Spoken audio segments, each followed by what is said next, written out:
Buenos días, queridos amigos. Eh, en primer lugar, muchas gracias por la invitación a este sexto Congreso de la Sociedad Española de Trasplante. Mi nombre es José María Aguado, soy el jefe de la Unidad de Enfermedades Infecciosas del 12 de octubre y me cabe el honor de moderar esta sesión plenaria junto con el doctor Francesc Moreso, que es de la Unidad de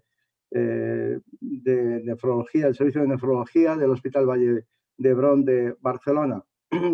La sesión plenaria se titula Optimizando la supervivencia en trasplante de órganos sólidos, factores implicados en la evolución de los trasplantes de órganos sólidos. Quiero agradecer en nombre de GESITRA la invitación y, como siempre, el hecho de que el comité científico cuente con nosotros para la organización de este congreso y felicitar a todo el comité por la excelente organización y el éxito alcanzado. Entonces, paso a presentar a nuestros tres ponentes de hoy. Son tres temas muy relevantes. El primero será presentado por el doctor Mario Fernández Ruiz, de la Unidad de Enfermedades Infecciosas del Hospital 12 de octubre, y revisa un problema que puede echar por tierra un trasplante, como son las infecciones, y en concreto que hablará no solo de las infecciones clásicas, sino también de algunos problemas emergentes bien conocidos en esta situación de pandemia en el trasplante de órganos sólidos. A continuación, el doctor Jesús Fortún, del Servicio de Enfermedades Infecciosas del Centro Ramón y Cajal de Madrid, hablará de otro problema que está vinculado a la infección, que es el cáncer, desgraciadamente, en estos pacientes, cáncer post-trasplante, la relación con las infecciones virales y qué oportunidades de prevención y de modificación de la inmunosupresión tenemos para evitarlo. Y finalmente cerrará la plenaria el doctor Humberto Maggiore, jefe de trasplante renal del Hospital de Parma, en Italia, y hablará finalmente de un paciente cada vez más frecuente, el paciente frágil, y hasta dónde están los límites de actuación en el trasplante renal en este tipo de pacientes. Posteriormente, el doctor Moreso abrirá la discusión con todos ustedes. Habrá, como saben, una posibilidad de enviar preguntas a través del chat en el icono de forma de lápiz que tienen ustedes en la pantalla. Sin más, damos paso al primer ponente, el doctor Fernández Ruiz. Muchas gracias. Hola, buenos días a todos. Mi nombre es Mario Fernández Ruiz. Soy médico adjunto de la Unidad de Enfermedades Infecciosas del 12 de octubre y en este momento además presidente de GESITRA-IC, el Grupo de Estudio de Infección en el Trasplante y el Huésped Inmunocomprometido de la SEINC.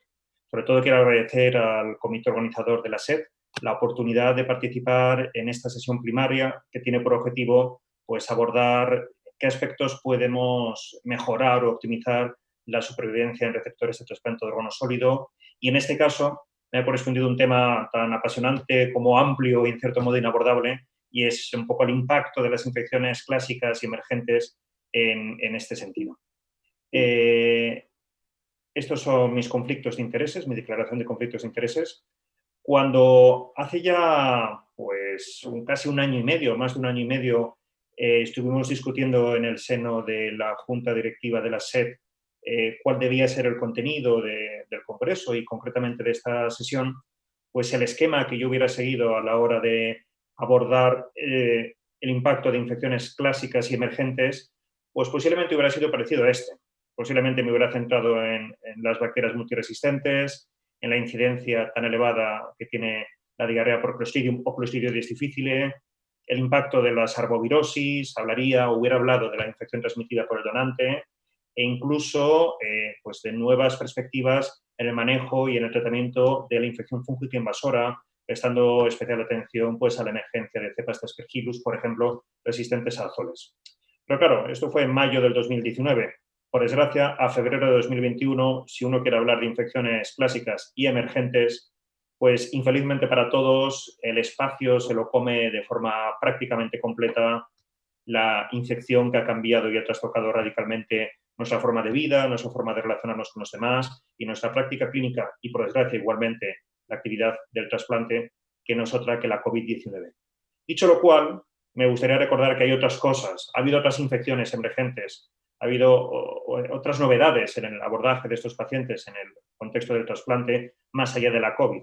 Y, por tanto, este es un poco el esquema que voy a seguir en mi presentación. Voy a hablar inicialmente de algunas novedades que me parecen interesantes en el manejo de la infección por bacterias, sobre todo gram negativos multiresistentes. Voy a tocar, siquiera brevemente, el problema que puede llegar a constituir en el futuro la infección por el virus del Nilo occidental, la fiebre del Nilo, un arbovirus, y ni qué decir tiene, centraré pues, la mayor parte de mi charla en la COVID-19, abordando pues, desde la experiencia o algunas experiencias reportadas durante la primera ola, lo que sabemos a raíz de las grandes series multicéntricas que se han ido publicando en los últimos meses, hasta qué punto el paciente, el receptor de trasplante con COVID tendría riesgo de coinfección, y un par de palabras acerca del papel que puede tener el tocilizumab y la inmunidad específica frente a SARS-CoV-2 en el receptor de órgano sólido, de trasplante de órgano sólido, que se ha recuperado de un episodio de COVID-19.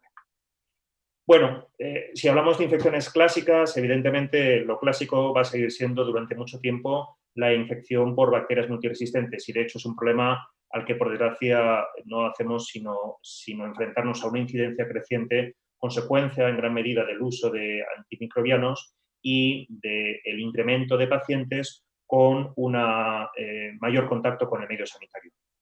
Y en ese sentido, para dimensionar un poco el problema, en este metaanálisis, por ejemplo, que fue publicado hace ya 3 o 4 años, un metaanálisis de 4 estudios en los que se vio la proporción, la prevalencia de colonización rectal, ya fuera en candidatos, es decir, inmediatamente antes del trasplante o en el periodo post-trasplante inmediato, en un total de 1.000 candidatos o receptores de trasplante de órgano sólido. Se estudió en este metaanálisis la prevalencia de infecciones por enterobacterias productoras de Blé. Como se puede comprobar, la incidencia, la prevalencia acumulada fue muy elevada, hasta del 18%, lo cual no hace sino indicarnos hasta qué punto los pacientes que están en lista de espera de trasplante o que son efectivamente sometidos a un trasplante, pues tienen una serie de factores de riesgo que contribuyen a una mayor incidencia de colonización.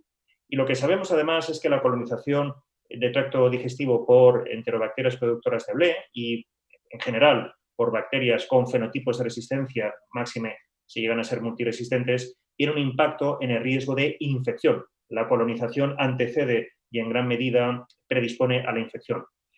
De este modo, en este estudio realizado en un único centro en Francia, hace ya unos años, pero sigue siendo una información muy relevante, con más de 700 receptores de trasplante hepático, la colonización por enterobacterias productoras de Blé en el momento del trasplante solo fue del 4,1%. Sin embargo, la incidencia de infección por una de estas enterobacterias en los 4 meses siguientes al trasplante estuvo básicamente condicionada por el antecedente de colonización. En el análisis multivariante, el estatus de colonización rectal por una enterobacteria productora de Blé aumentó hasta en 18 veces el riesgo de desarrollar infección por una de estas bacterias en los 4 meses siguientes. Y de hecho, los autores realizaron un estudio de clonalidad, un estudio de biología molecular para tratar de mostrar la clonalidad entre la bacteria que colonizaba al paciente en el pretrasplante y la que de forma efectiva produjo la infección posterior. Ni que decir tiene que el tiempo hasta el diagnóstico de la infección fue sustancialmente más corto en pacientes colonizados respecto a los no colonizados.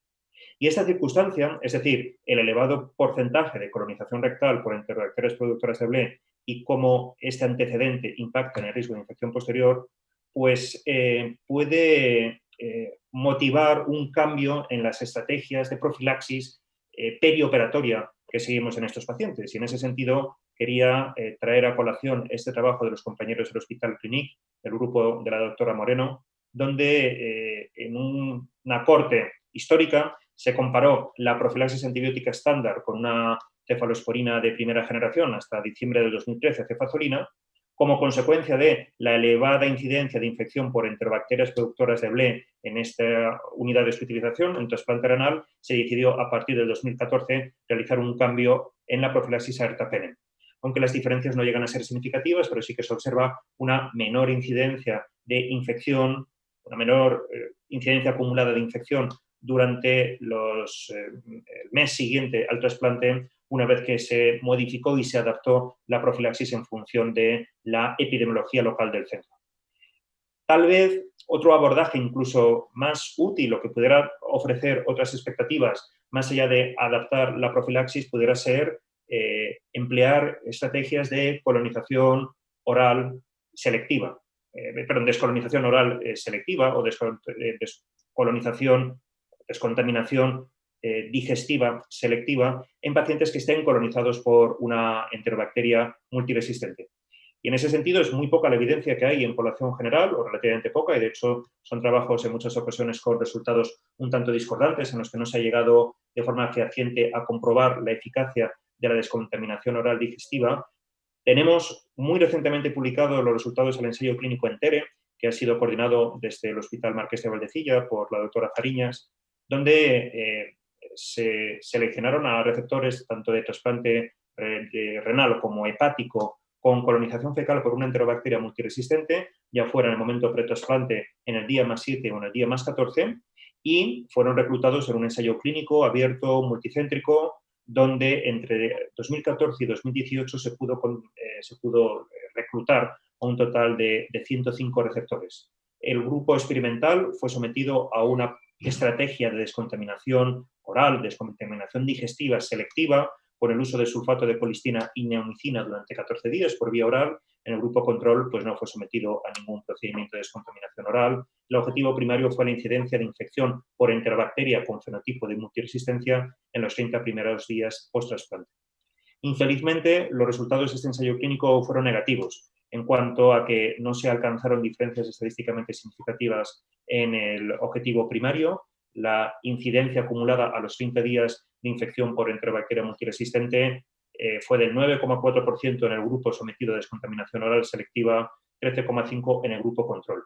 No hubo diferencias estadísticamente significativas, sí que se apreció una tendencia prácticamente significativa a una menor incidencia de colonización. Recordemos que eran pacientes que ya partían de una situación de colonización o en el pretrasplante o en los días +7 o +14. Pues bien, los pacientes reclutados en el grupo experimental presentaban una menor incidencia de colonización en el día +30 respecto al grupo control, pero como contrapartida, infelizmente, una mayor incidencia de diarrea como efecto adverso, en principio atribuible a la pauta de descontaminación con sulfato de colistina y neomicina. Por tanto, yo creo que todavía está abierto, sigue abierta, cuál es el mejor abordaje para intentar disminuir la incidencia de infección por enterobacterias multiresistentes, si adaptar la profilaxis perioperatoria o insistir en pautas de descontaminación oral o digestiva en pacientes previamente colonizados.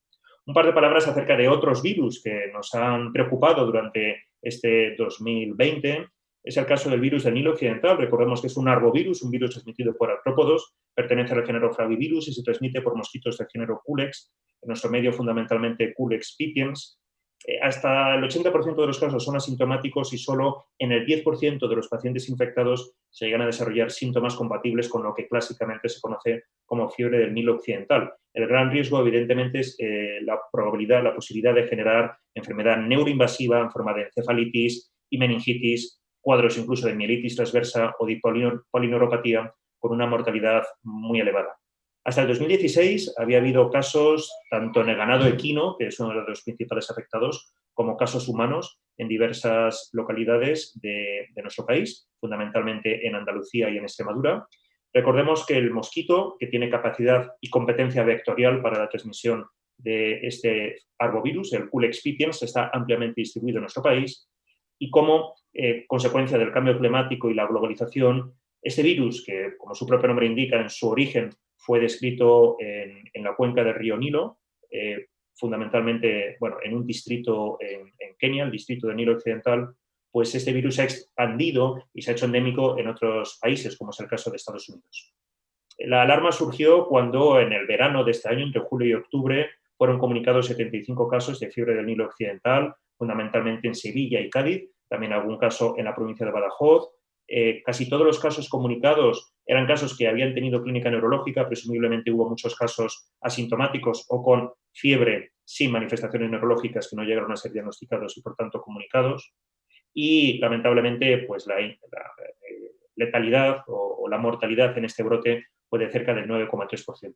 Es un aspecto a tener en consideración, máxime desde el punto en que sabemos que la incidencia y la gravedad de la infección por virus del Nilo Occidental en el contexto del trasplante es elevada, hay mayor incidencia de enfermedad neuroinvasiva, hay mayor mortalidad y, por ejemplo, en esta corte comunicada desde Wisconsin, 11 receptores de trasplante renal a lo largo de cerca de 14 años, pues hasta el 18% de los pacientes receptores de trasplante renal con una media desde el trasplante hasta el diagnóstico de la infección de 3 años llegaron a presentar, como se puede comprobar, daño neurológico permanente. Yo creo que como hemos asistido a otros arbovirus en los últimos años, Zika, chikungunya, la epidemiología es cambiante, depende del grado de asentamiento del vector capaz de transmitir la infección y en este caso, así como ya hace 2 o 3 años se comunicaron casos autóctonos de dengue en nuestro país, pues lo mismo podemos afirmar en cuanto a la fiebre del Nilo occidental. Periódicamente nos enfrentaremos a nuevos brotes, sobre todo en los meses templados del año, que obligarán a implementar medidas específicas para disminuir el riesgo de transmisión a través del donante y, evidentemente, tener en consideración el diagnóstico diferencial en las zonas donde existan más casos. Y, por último, centrarme en los últimos 10-15 minutos de mi comunicación, pues en la que ha sido el gran motivo de preocupación y de ocupación de todos nosotros desde hace ya cerca de un año. Estoy hablando de la COVID-19 en el trasplante de órgano sólido. Y en ese sentido quisiera empezar recordando un poco de dónde venimos, cuáles fueron las experiencias comunicadas inicialmente y qué es lo que hemos aprendido durante estos meses. En ese sentido, una de las primeras cortes, con un número relativamente amplio de pacientes, fue comunicada desde nuestro hospital, desde el Hospital 12 de Octubre, 18 receptores, la mayor parte de ellos de trasplante renal y hepático, un buen porcentaje de los pacientes con neumonía, que obligó, por tanto, a ingreso hospitalario, mientras que en 3 receptores de trasplante hepático, en esta corte, insisto, de 18 pacientes, se pudo realizar un manejo ambulatorio. Estamos hablando de los meses de marzo, del mes de marzo, que es hasta donde llega la corte. En ese momento imperaba el tratamiento con hidroxicloroquina, lopinavir, ritonavir, etcétera, fármacos que a la postre se han revelado ineficaces. Los pacientes ambulantes fueron tratados con hidroxicloroquina. Los pacientes que requirieron ingreso hospitalario fueron en su mayor parte tratados con lopinavir, ritonavir más hidroxicloroquina o bien hidroxicloroquina en monoterapia y ya en estas primeras semanas de la pandemia en algunos casos se implementó tratamiento inmunomodulador. Ni qué decir tiene, y esto fue una experiencia común a todos los centros en estos primeros meses, hubo muchos problemas para el ajuste de la inmunosupresión, inhibidores de la calcinurina en el contexto del tratamiento con lopinavir, ritonavir. En ese sentido, nuestra experiencia fue particularmente desfavorable. Los 5 receptores de trasplante renal que recibieron inhibidores de la proteasa y tacrolimus, pues solamente uno de ellos consiguió niveles en rango y, de hecho, uno de los 4 pacientes restantes, del total de 5, presentó niveles tóxicos, nefrotoxicidad que obligó a varias sesiones de hemodiálisis.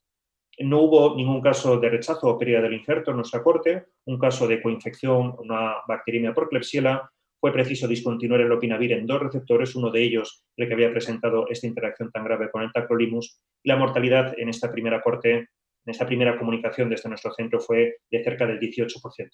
Ya comprobamos cómo había algunos parámetros que posteriormente se confirmaron en series mucho más amplias, sin duda, que predecían peor evolución, como era la presencia de linfopenia, por un lado, y la elevación de la proteína C reactiva de forma sostenida durante la hospitalización. Prácticamente al mismo tiempo fue comunicada esta experiencia procedente de otro de los epicentros de la primera ola, del norte de Italia, con 20 receptores de trasplante renal, la mitad de ellos con infiltrado inflamatorio, con una clínica pues, compatible con lo que estábamos viendo en población general en ese momento. En esta corte prácticamente todos los pacientes, un 95%, recibieron tratamiento con inhibidores de la proteasa y un buen porcentaje de los pacientes además con algún tipo de inmunomodulación.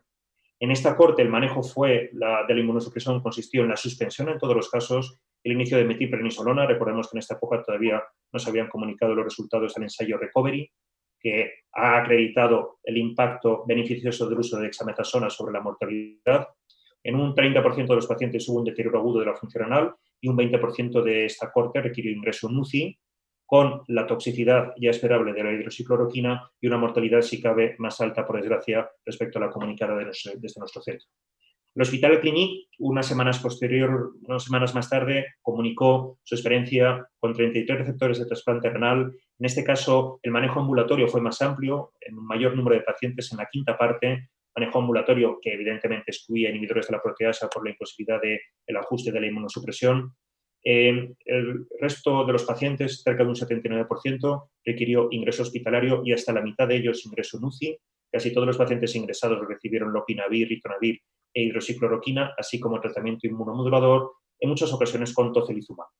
El manejo que se hizo en esta corte de los compañeros del CLINIC consistió en la suspensión del mofetilmicofenolato o del inhibidor de la mTOR en todos los pacientes y, por supuesto, en aquellos en los que se iniciaba la opinavir y ritonavir, suspensión igualmente del anticalcinurínico y mantenimiento del esteroide.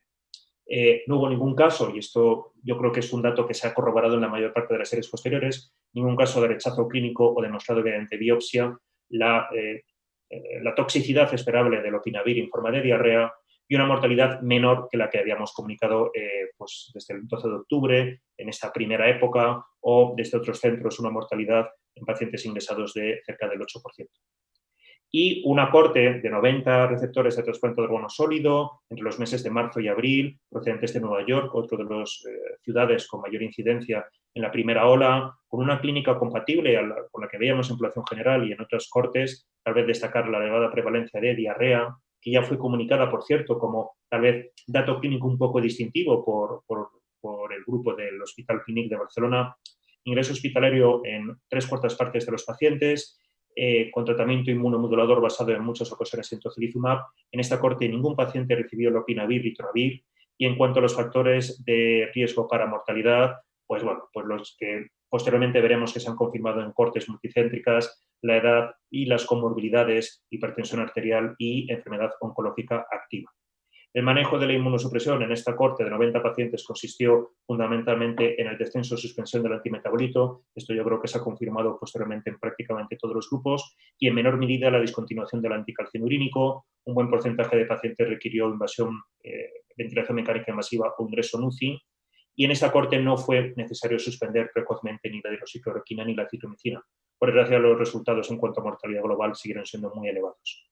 Y por último, en esta experiencia más limitada, igualmente comunicada, no obstante, en New England en forma de carta al director, 36 receptores de trasplante renal, la mayor parte de ellos ingresados, con necesidad de ventilación mecánica, con un elevado porcentaje de linfopenia y un tratamiento que no incluyó en ningún caso inhibidores de la proteasa, con un manejo de la supresión más o menos estándar. Hasta el 40% de los pacientes hospitalizados requirieron ventilación mecánica, un buen porcentaje de pacientes terapia de reemplazo y una mortalidad global del 28%, muy elevada, hasta del 64% de los pacientes que requirieron ventilación mecánica invasiva. ¿Qué es lo que sabemos a posteriori a partir de las grandes series multicéntricas? ¿Qué es lo que hemos averiguado? Sabiendo cuál ha sido el impacto de la COVID en cuanto a la actividad trasplantadora. Estos son datos de nuestro país procedentes de la ONT. Bueno, pues tenemos fundamentalmente dos grandes series. Esta publicada en el CID, Clinical Infectious Diseases, hace ya unos meses. Más de 50 centros, con más de 480 receptores de trasplante de órgano sólido con COVID, una mediana de este trasplante de 5 años, la mayor parte de los pacientes requirieron ingreso hospitalario, un buen porcentaje además de necesidad de ventilación mecánica invasiva y una mortalidad global del 18,7%. Los factores de mortalidad fueron la edad, el sexo masculino, las comorbilidades, particularmente neumopatía crónica, obesidad y determinados hallazgos radiológicos como hallazgos en la presentación como la linfopenia o la presencia de neumonía radiológica. Y también tenemos una experiencia, yo creo que muy valiosa, procedente de la ONT, del registro de la ONT, con más de 770 receptores, tanto de trasplante de órgano sólido como de trasplante hematopoyético, igualmente una mediana de este trasplante de aproximadamente 5 años. La mayor parte de los pacientes requirieron ingreso hospitalario, 13% ingreso en UCI, un buen porcentaje de pacientes presentó criterios de síndrome de distrés respiratorio del adulto que, por desgracia, no se compagina con la tasa de ingreso en UCI. Evidentemente, esto habla acerca de la restricción en la disponibilidad de cuidados críticos en la primera ola de la pandemia y una mortalidad global, por desgracia, del 27%, muy similar a la corte anterior. Tenemos datos desagregados acerca de cómo se manejó la inmunosupresión. En la mayor parte de los casos, como se puede comprobar, se suspendió el antiproliferativo, mofetilmicofenolato, y se disminuyó, en algunos casos, suspensión completa, la mayor parte de las veces disminución de dosis en el caso del anticalcinurínico. Se confirma en esta experiencia de la ONT el peor pronóstico de los pacientes con trasplante pulmonar y el impacto, por supuesto, de la edad del receptor y del síndrome de distrés respiratorio del adulto. Siempre cabe preguntarnos hasta qué punto tiene impacto la COVID en la inmortalidad respecto a otros pacientes con la misma edad y con las mismas comorbilidades. Hasta qué punto la infección por SARS-CoV-2 impacta de forma selectiva en el trasplante de órgano sólido y condiciona peor pronóstico.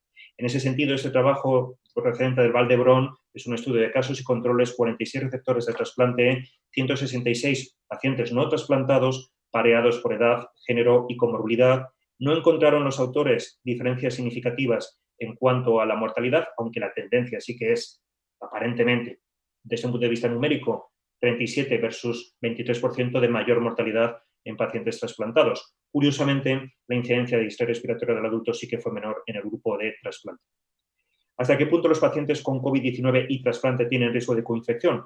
No hay muchos datos al respecto. Si volvemos a la serie estadounidense, que es una de las más detalladas en ese sentido en cuanto a número de pacientes y diversidad de órganos, se puede comprobar cómo la tasa de coinfección durante el ingreso, durante el seguimiento de los pacientes fue relativamente baja, llegó al 8% de los pacientes ingresados, muy poca incidencia de infección fúngica invasora, menos del 1% con 2 casos de aspergilosis y, si se cabe, podríamos decir que prácticamente es testimonial la incidencia de neumonía por neumocistis. Recordemos que con una mediana de 5 años desde el trasplante, la mayor parte de los pacientes ingresados por COVID en esta serie no estaban recibiendo profilaxis con cotrimoxazol. En esta corte de 32 receptores de trasplante pulmonar, la tasa de coinfección fue sustancialmente mayor, hasta del 50% en pacientes con COVID moderado, 60 y pico % en pacientes con COVID grave. La mayor parte de los casos fueron coinfecciones respiratorias. Por tanto, sí que parece que el riesgo de coinfección sería mayor en el trasplante pulmonar. Y en el estudio de casos y controles al que me he referido del Hospital Vall d'Hebron, se puede comprobar cómo la tendencia fue a que la sobreinfección durante la hospitalización fuera mayor en el grupo de trasplante respecto al grupo control no trasplantado, con diferencias que no llegan a ser estadísticamente significativas, pero sí numéricamente mayor incidencia. Ya prácticamente para acabar, 2 palabras acerca del tocilizumab. ¿Hasta qué punto es útil en el receptor de trasplante de órgano sólido con COVID-19? Por desgracia, no tenemos datos concluyentes a día de hoy en la población general, menos todavía en la población trasplantada. Una de las primeras experiencias y más detalladas en ese sentido fue coordinada desde el Hospital del Mar, con 80 receptores de trasplante renal que recibieron tocilizumab en diversos centros de nuestro país. 6 pacientes desarrollaron o tenían o desarrollaron posteriormente la administración de tocilizumab un cuadro de neumonía bacteriana con documentación. La mortalidad global fue muy elevada, por desgracia, y una vez más la edad y la PCR elevados al diagnóstico o en el momento de administrar el tocilizumab fueron factores que condicionaron una peor evolución. Nosotros tenemos y publicada desde nuestro hospital una experiencia más limitada con 10 receptores de trasplante renal que recibieron tocilizumab. En el 30% de los pacientes la evolución fue mala, por desgracia, y cabe destacar que uno de los pocos casos que hemos tenido, de hecho el único caso hasta donde sea a día de hoy en nuestra corte de trasplante por una coinfección fúngica documentada fue en una paciente con un diagnóstico de COVID-19 en el mes de abril que recibió tocilizumab e inmunoglobulina intravenosa y desarrolló un cuadro de aspergilosis que requirió discontinuación de la inmunosupresión y recuperación a expensas de la pérdida del injerto.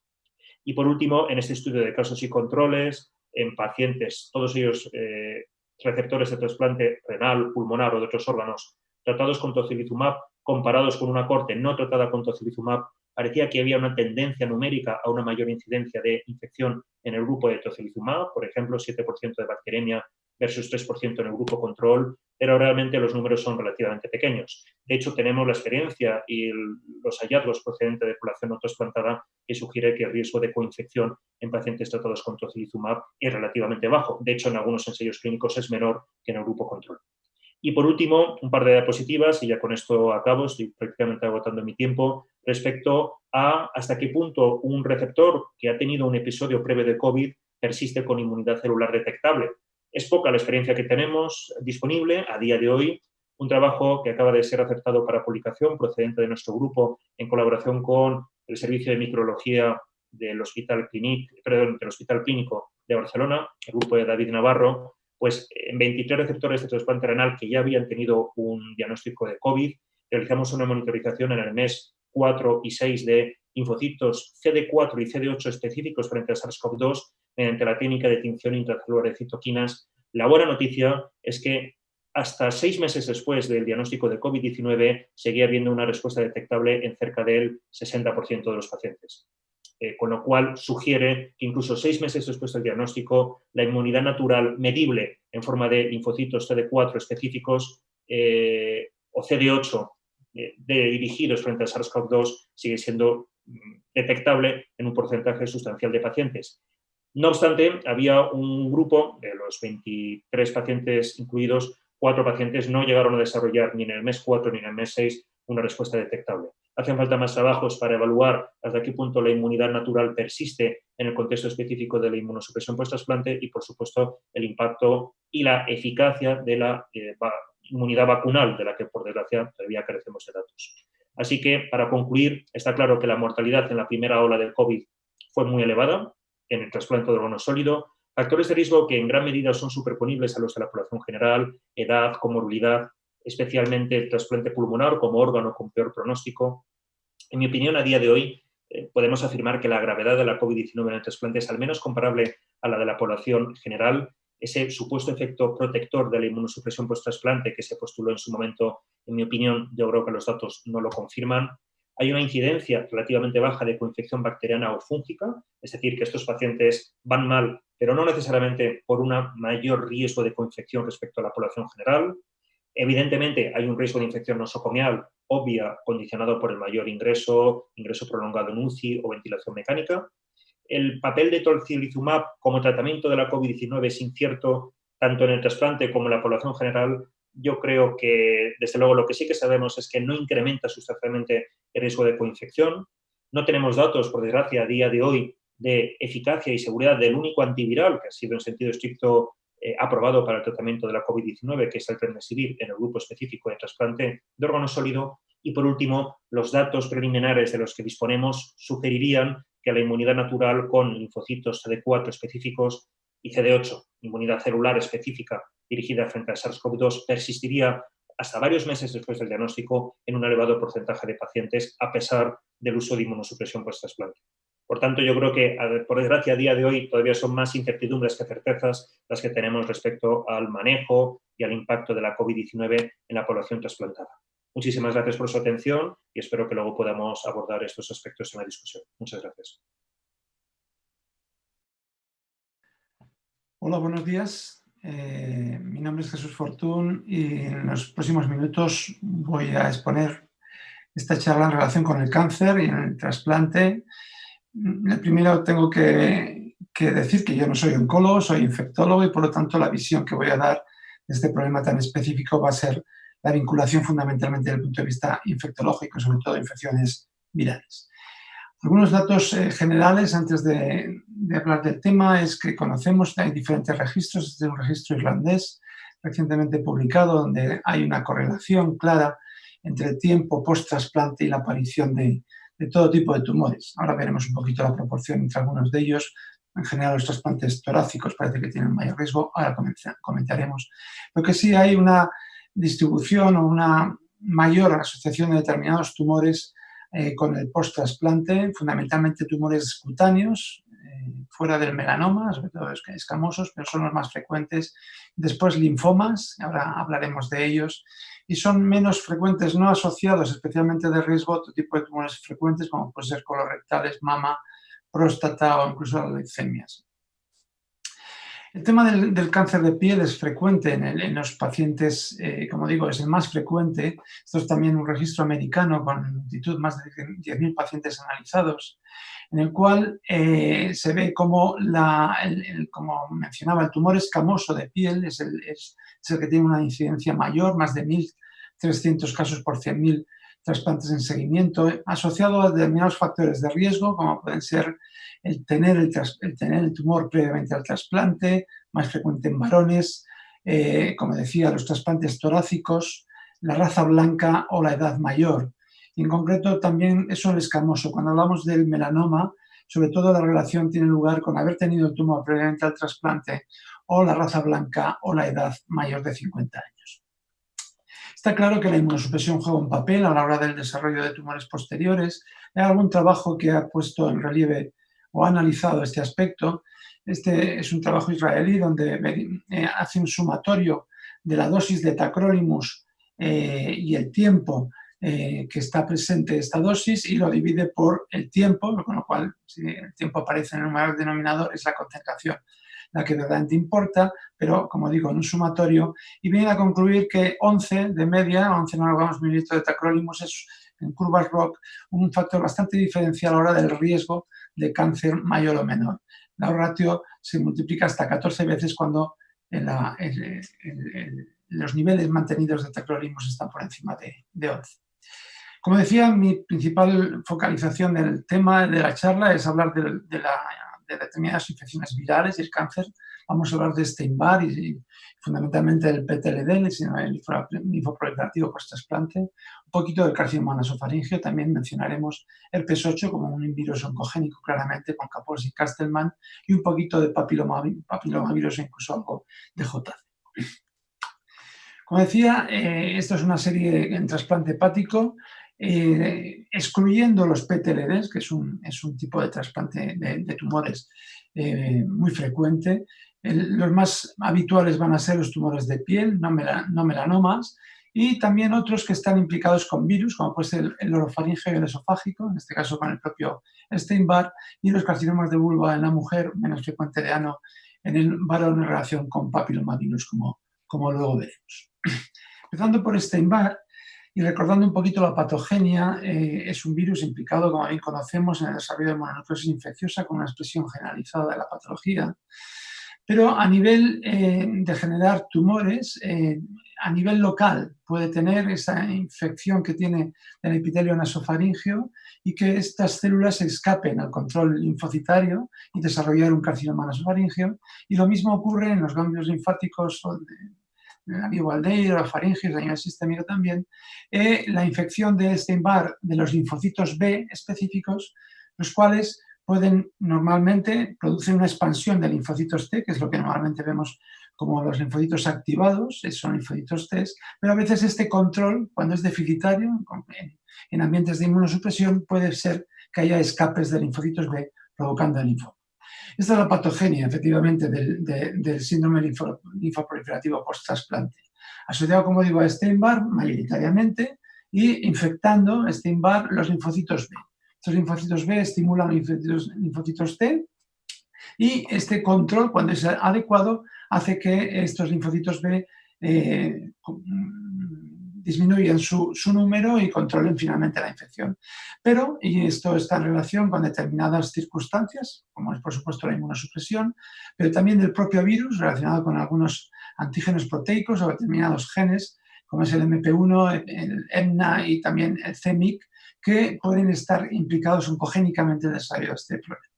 A nivel de trasplante de órgano sólido, la mayoría de los PTLD son derivados del linfocito B del receptor y produce un cuadro multisistémico, pero de vez en cuando también puede ocurrir que deriva de los linfocitos B del donante, lo cual produce un PTLD localizado en el injerto. Esto es mucho menos frecuente, pero también puede ocurrir.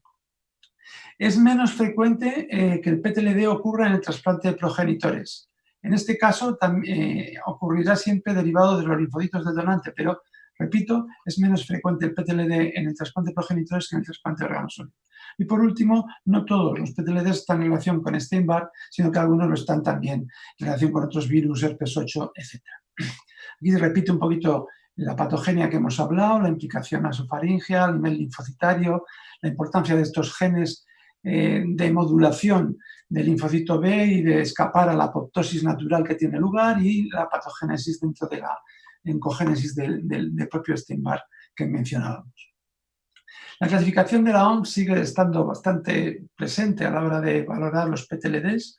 Hay 4 estadios: una lesión precoz, que se parece mucho a la mononucleosis infecciosa, con una hiperplasia plasmocitaria y que hay una proliferación policlonal, para nada hay datos de malignidad. La fase polimórfica, en la cual hay un predominio de nuevo policlonal, pero puede aparecer ya algunos aspectos monoclonales y puede sugerir aspectos de malignidad sin cumplir criterios de linfoma, y es la fase monomórfica, en la que hay claramente una expresión monoclonal con malignidad y remedando a los linfomas bien relacionados, como son linfoma de células grandes y linfoma de Burkitt, fundamentalmente los asociados al PTLD. Por último, menos frecuente, pero un estadio más final, sería la posibilidad de hacer un linfoma Hodgkin asociado al PTLD, infrecuente, pero forma parte del estadio, que cumple criterios de linfoma de Hodgkin clásico con determinados marcadores, CD30, el brentuximab, parecido al linfoma anaplásico, muy característico de Hodgkin, como digo, no tan frecuente como el linfoma de células grandes habitual en este tipo de pacientes. La diapositiva recoge un poquito pues, los diferentes factores en el trasplante y el PTLD, como la inmunoestimulación del injerto es muy significativa a la hora de este estímulo permanente, y en un ambiente de terapia inmunosupresora marcada, que es el que hace que ese linfocito T no controle la expresión, la oncogenicidad del Epstein-Barr sobre los linfocitos B, tanto del receptor como del donante. La incidencia, ¿cuál es la incidencia del PTLD en el trasplante? Pues, como sabemos, es variada. Se habla de un 20%, pero es diferente entre los tipos de trasplante. Es claramente mayor en el trasplante intestinal, es sin duda el que más, donde se asocia una mayor riqueza de linfocitos del injerto y una depresión linfocitaria también muy marcada en el receptor. Y después están los injertos torácicos y en menor lugar los abdominales. Y como se ve en la diapositiva, los trasplantes de progenitores tienen una incidencia de PTLD claramente inferior al del trasplante de organoide en general. Los factores de riesgo significativos son dos, ya lo estamos diciendo, una de la depresión linfocitaria de linfocitos T, y por lo tanto todo lo que actúe en ese nivel puede favorecer, es un riesgo para el PTLD, en ese sentido la inducción con OKT3 o con la gamma-globulina antitimocíclica es uno de los factores mayores, pero también utilización de inducciones con anti-CTLA, con belatacept o efarizumab. Se ha dudado que el tacrolimus pueda ser mayor riesgo que la ciclosporina, algunos trabajos lo han mencionado, y parece que otros, sobre todo micofenolato, no tan claro con alemtuzumab, pueden ser un menor riesgo. Como decía, el serostatus de Epstein-Barr es significativo. El mismatch para Epstein-Barr, receptor negativo, donante positivo, puede aumentar hasta 24 veces el riesgo de PTLD, sobre todo en niños, como luego veremos en el trasplante intestinal. Y es también significativo que también hay otros riesgos menores, pero como pueden ser la presencia de tumores previos o la disparidad a nivel de HLA, sobre todo disparidad HLA-B. Los factores de riesgo en el PTLD, en el trasplante de progenitores, son diferentes, están muy relacionados también con esa depresión linfocitaria T, y es más frecuente en el donante no relacionado, porque hay una implicación de esa mayor inmunosupresión, lo mismo cuando se utiliza a gamma-globulina antitimocítica o anti-CD3, la depresión linfocitaria del donante, el trasplante de cordón, todos son factores de depresión linfocitaria potente que son un riesgo para el PTLD, como también lo es el H crónico al menos. Hay diferentes factores en diferentes trabajos que han puesto en evidencia el papel de la gamma-globulina, en este caso en el paciente en trasplante de progenitores, pero los otros también están y son factores asociados al PTLD en el trasplante de progenitores. Esta base de datos americana, hecha sobre todo con más de 15.000 trasplantes renales, pone en evidencia una cosa presente en el PTLD, que hay un aspecto bimodal, una expresión en U. Hay una primera aparición en los primeros 2 años y después hay una de nuevo por encima de los 2 años. El PTLD que aparece en los primeros 2 años es puede ser monomórfico o polimorfo 1 a 1, es decir, de ambas formas. Lo que sí, eso permanente es que normalmente derive de células B y no de células T, que es excepcional con la de células T. Sin embargo, el PTLD tardío, por encima del segundo año, sí que hay un claro predominio del monomórfico respecto al polimórfico, lo que hemos comentado, el PTLD monoclonal. Además de factores de riesgo, además de mismatch en Epstein-Barr, también es el mismatch en citomegalovirus como expresión de inmunosupresión o de mayor inmunosenescencia que produce la infección por citomegalovirus, es un factor de riesgo para este tipo de pacientes. En el trasplante intestinal también ocurre este aspecto bimodal, como hemos dicho, es el trasplante que más se asocia a PTLD, sobre todo en los niños, y también hay una fase más precoz donde afecta fundamentalmente al injerto, en este caso el intestino, con mucha patología local, úlceras o diarrea, y la expresión suele ser extranodal, mientras que ya cuando la aparición es más tardía, ya es un PTLD clásico con afectación nodal convencional.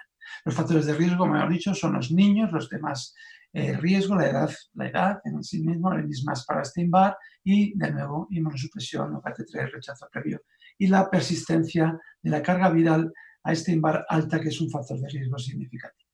En este trabajo hacen mención al aspecto de determinados genes y determinadas, que ya lo hemos mencionado, oncogénicos en el papel del Epstein-Barr y el desarrollo del PTLD asociado al trasplante.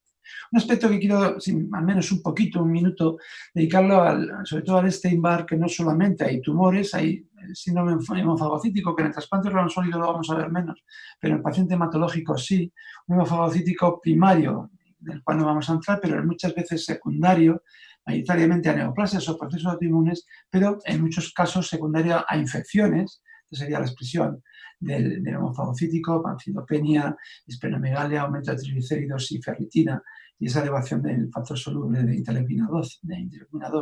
Como decía, importante, además de las causas habituales, fundamentalmente oncológicas para el hemofagocítico, las causas infecciosas lo son, y desde luego lo son a la cabeza las infecciones virales y a la cabeza la infección por virus de Epstein-Barr. Vemos aquí infecciones, no digo, muy importante la Epstein-Barr en el desarrollo hemofagocítico, que obliga en la replicación de Epstein-Barr en el paciente inmunodeprimido a meter en el diagnóstico diferencial el papel del síndrome hemofagocítico, además del PTLD, por lo menos en las fases iniciales. Hay otros tipos de infecciones, también asociadas al PTLD, picobacterias, histoplasma, leishmania, etc. Pero quería centrar el protagonismo de la infección por Epstein-Barr. Un aspecto, y compartiendo esta mesa con los grandes profesionales del 12 de octubre, con el doctor Aguado o con Mario Fernández, sus trabajos en este sentido en el 12 de octubre, para valorar el papel que juega Epstein-Barr en el post-trasplante. Ellos tienen mucha experiencia y muchos trabajos comunicados como marcador de inmunosupresión. En este trabajo de Rafa San Juan vienen a demostrar que la replicación de Epstein-Barr y confirmar esta replicación durante los primeros o después de los 6 meses puede tener implicación en eventos tardíos, tanto de disfunción del injerto como la propia mortalidad, pero sobre todo infección oportunista e incluso tumores. Y como vemos, como en este caso no lo relacionan con la disfunción del injerto, pero sí con estos eventos de oportunistas y tumores. Y como vemos, la replicación persistente o las altas cargas virales de Epstein-Barr, en este caso y en asociación también con la edad, son los factores en el multivariante asociados a este mayor riesgo de evento que ellos llaman inmunosupresor, que son suma de tumores o de infecciones oportunistas. Esta línea de buscar el Epstein-Barr y de monitorizar lo han hecho en otros trabajos, en este caso también Thiago Silva en el trasplante de pulmón, viendo lo mismo, como la replicación persistente de Epstein-Barr sí que se asocia a riesgo de infección oportunista, en este caso incluso también a disfunción del injerto, y como en el análisis multivariante el mismas parasitomegalovirus, niveles bajos de albúmina y de nuevo la carga viral a Epstein-Barr son factores independientes para este mayor riesgo de infección oportunista tardía.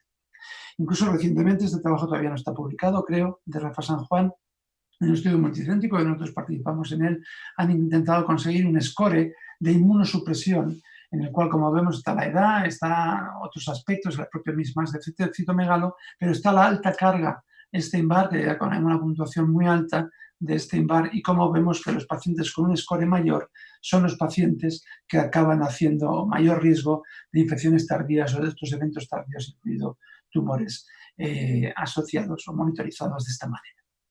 Esto hizo también que el propio Rafa San Juan hizo una encuesta a nivel europeo y lo publicó en este trabajo del CMI, cómo se manejaba el Epstein-Barr en las diferentes unidades de trasplante, y la gente lo que opinó es que la mayoría de las veces, por lo menos más de la mitad lo hacía, la gente lo que ante una replicación del Epstein-Barr lo que hacía es disminuir la inmunosupresión. Muy frecuentemente, al menos la tercera parte, utilizaba mTOR, en menor frecuencia antivirales, y en menor frecuencia la utilización de anti-CD20, rituximab u otros, y muy frecuentemente lo que sí posicionaba al clínico a la hora de adelantarse a la utilización de pruebas de imagen, incluido el PET-TAC.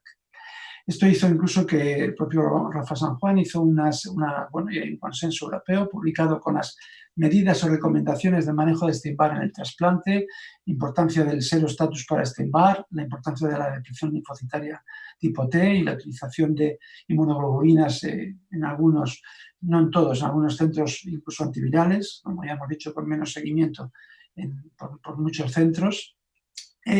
No hay una relación exacta de solicitar carga viral a Epstein-Barr. en general en todos los trasplantes, pero sí que parece recomendable en aquellos pacientes que son mismatch para Epstein-Barr, sobre todo en trasplante de pulmón y en trasplante intestinal. Y es importante, sobre todo cuando monitorizando vemos un aumento claro de la carga viral Epstein-Barr, el echar mano de pruebas de imagen PET-TAC para adelantarnos al problema de un linfoma presente.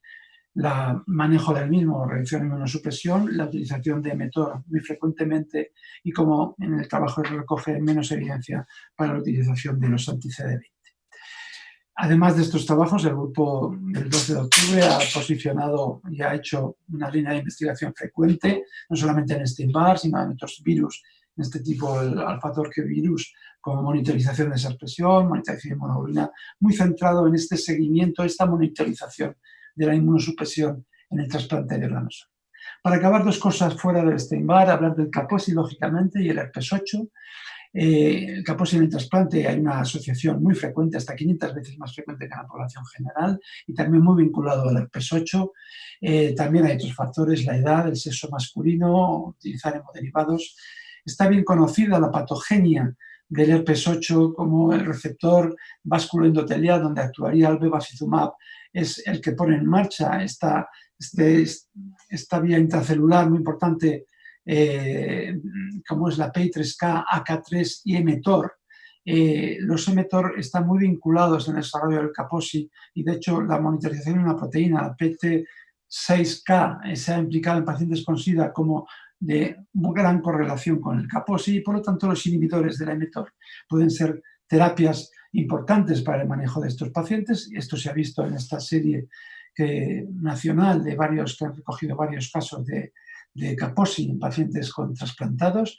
Hasta un tiempo determinado, 6 pacientes no se manejaban con mTOR, simplemente con la inducción de la inmunosupresión y condujo a la pérdida del injerto mayoritariamente de ellos y a muertes. Sin embargo, la utilización de inhibidores de la mTOR condujo a un éxito y solo la pérdida del injerto en 2 de ellos. Con lo cual, posicionamiento en base a la patogenia que hemos hablado de los mTOR y los inhibidores de los mismos juegan un lugar. El Kaposi en el trasplante normalmente deriva del receptor, no es del donante. Cuando ocurre por el donante, y este es el trabajo precisamente hecho en 2 niños con split, puede haber un Kaposi en el propio injerto, en este caso en el trasplante hepático, de mal pronóstico, pero como digo, lo habitual es que sea del receptor, que afecte fundamentalmente a la piel y que sea más raro esta parte de derivación del donante. Brevemente, un trabajo simplemente el papel del papilomavirus en el desarrollo de los tumores genitales, importancia que tiene. Este es un trabajo brasileño en trasplantadas que relacionaba sobre todo el herpes, el papilomavirus y sobre todo papilomas oncogénicos del 18. Veían diferentes factores de riesgo asociados a los mismos y característicamente parece que el uso de hormonas es un factor, además de el propio papilomavirus, como un factor desencadenante potenciador de este tipo de tumores. Y por último, decir que hay muy poquita evidencia con otros virus, sobre todo quería destacar el virus JC. Este es un caso descrito en Portugal con carcinoma urotelial de alto grado en un paciente con nefropatía por virus JC que acabó desarrollando un tumor urotelial y demostrando inmunohistoquímica la presencia del virus JC a nivel tumoral y no demostrándoles en tejidos no tumorales.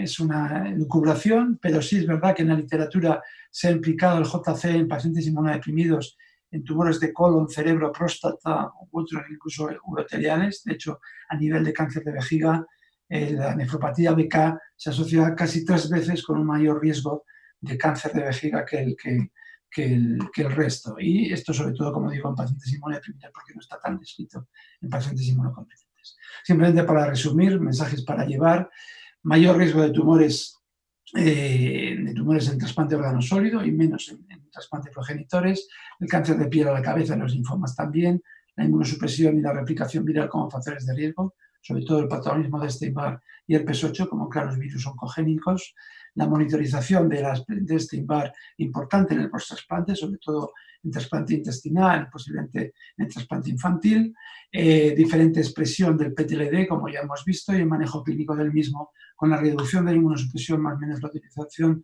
mTOR En menor lugar, quizás con menor evidencia, los anti-CD20 y monitorización de este y adelantarnos con pruebas de imagen a los posibles linfomas, sobre todo con piel.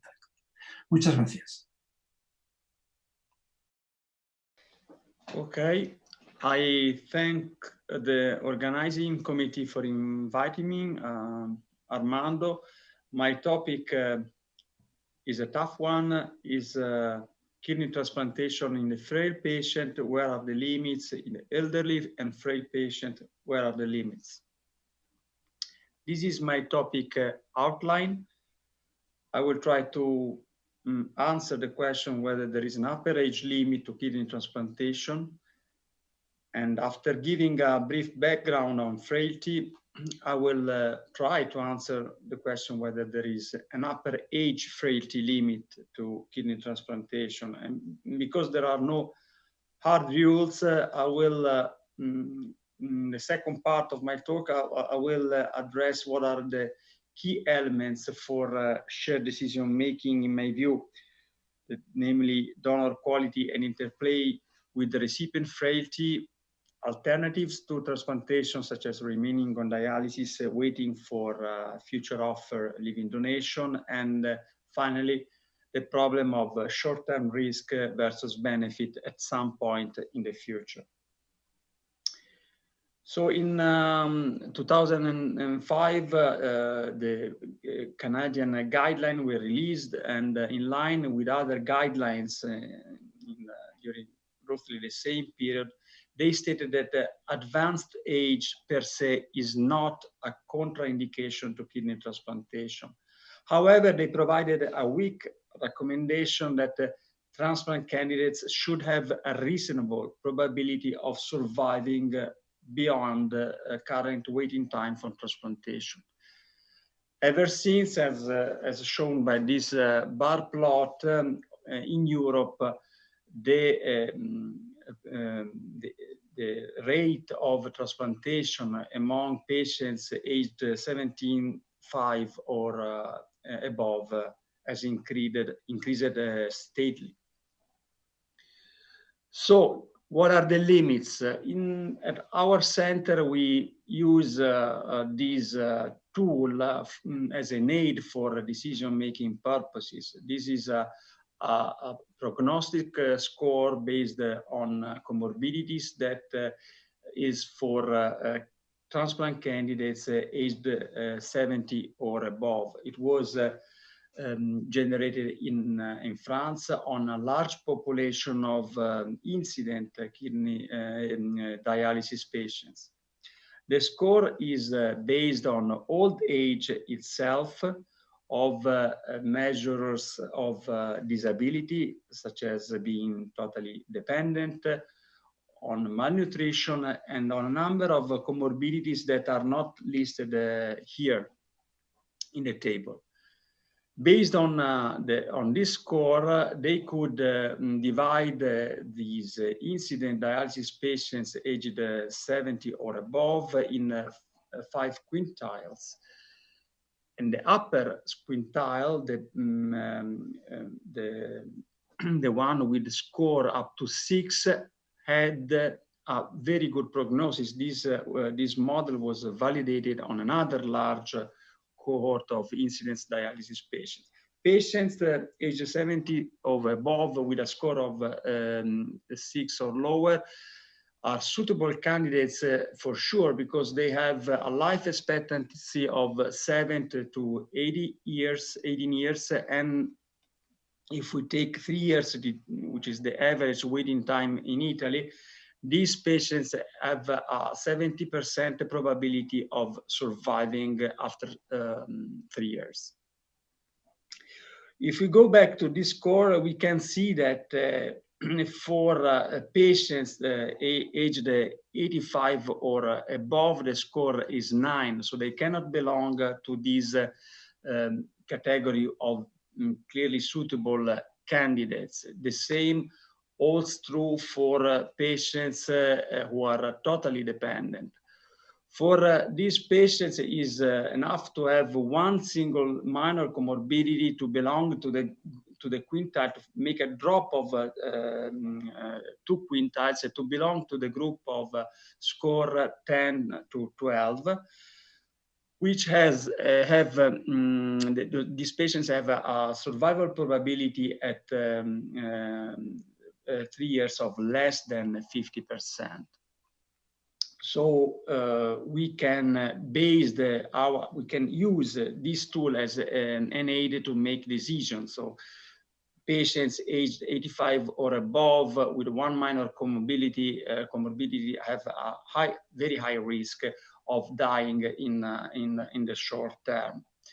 And that also holds true for patients aged, say, 80 with a couple of major comorbidities. Let's move to the frailty issue. The frailty is defined as a diminished strength, endurance, and reduced physiologic function. The concept was first established to distinguish the physiological from the chronological age of older adults. More recently, the concept was extended to non-elderly patients with chronic disease, such as chronic kidney failure. Frailty is a concept which overlaps, but it is distinct from comorbidity and disability. Frailty, by causing increased vulnerability to surgical and immunological stressors, portends worse outcomes for patients with end-stage kidney disease undergoing solid organ transplantation. This is the most frequent tool that it is used for measuring frailty in transplant candidates, and it is also the tool that we use. It is the physically frailty phenotype, which was introduced by Fried in 2001. It is based on 5 components. Shrinking, that is an intentional weight loss, weakness, that is lack of strength, that is based on a dynamometer, it is a grip strength, exhaustion, which is based on a self-report, low physical activity, and slowness, that is based on walking time of 5 meters. Below an established cutoff point by gender and height. This kind of tool requires only 7 to 8 minutes to be performed. It is very easy to understand for everyone, even if it is not the physician is not a gerontologist. Each of the 5 components is scored as 0-1, representing the absence of presence of that component. The aggregate frailty score is calculated as the sum of the components score ranging from 0 to 5.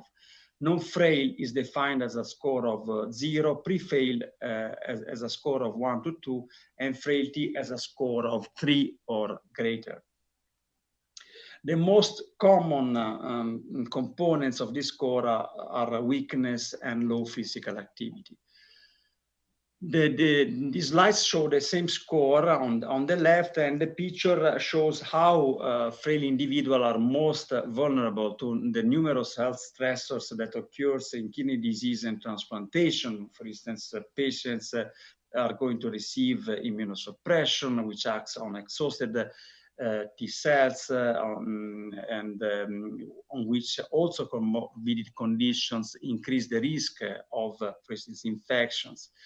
Patients are often malnourished, they have sarcopenia, and they have to undergo a surgical stressor, so they may have impaired healing post-transplantation. Recovery from surgery may be hampered by the slowness, and the weakness which is aggravated by anemia and use of a drug which carries many adverse effects. Also, cognitive impairment affects low physical activity and delayed recovery from surgery. In a recent consensus conference, it was established what are the optimal assessment tools for frailty assessment. They confirmed that at least for measuring physical reserve, the frail phenotype is okay, although this proposed some changes, which, however, I may say they are most suited for heart transplant candidates rather than kidney transplant candidates. They also suggested to use tools for measuring strengths that are more objective and easy, such as, for instance, the short performance physical battery, and also to measure cognitive impairment with more objective measurement, such as the Montreal Cognitive Assessment, rather than the Minnesota Leisure Activity Score that is used in the Fried score. However, whatever the tool that is used, frailty patients have increased risk of complication that are summarized in this slide. They have a 90% increased risk of delayed graft function, 100% increased risk of delirium post-surgery, 30% increased risk of immunosuppression intolerance, such as to mycophenolate mofetil, 60% increased risk of early hospital readmission, that is within 1 month post-discharge, and 120% increased risk of post-transplant mortality. However, though the frailty score typically worsen 1 month post-transplantation, the prevalence in one study increased from 20 to 33%, it improves by the 3rd month post-transplantation. In fact, patients on one hand are confronted with surgical and immunological stressors, but on the other hand, they experience a restored kidney function. So frailty is a potentially irreversible with kidney transplantation. Some literature suggests that in frail transplant candidates, by the 9th month post-transplantation, kidney transplantation provides survival benefit. Therefore, frailty is a risk factor, but is not per se a contraindication to kidney transplantation. So are there any limit for frailty? Not yet. The ideal components of frailty metric for kidney transplant candidates and recipients are still unknown. Studies to compare these metrics are needed to harmonize different measurements and to identify specific measurements for kidney transplant candidates. And then frailty is a dynamic and potentially modifiable condition. Patients identified to be frail may benefit from pre-transplant physical therapy and rehabilitation, rather than using frailty as a sole criteria for exclusion. One may envision to use these tools for starting a program of rehabilitation.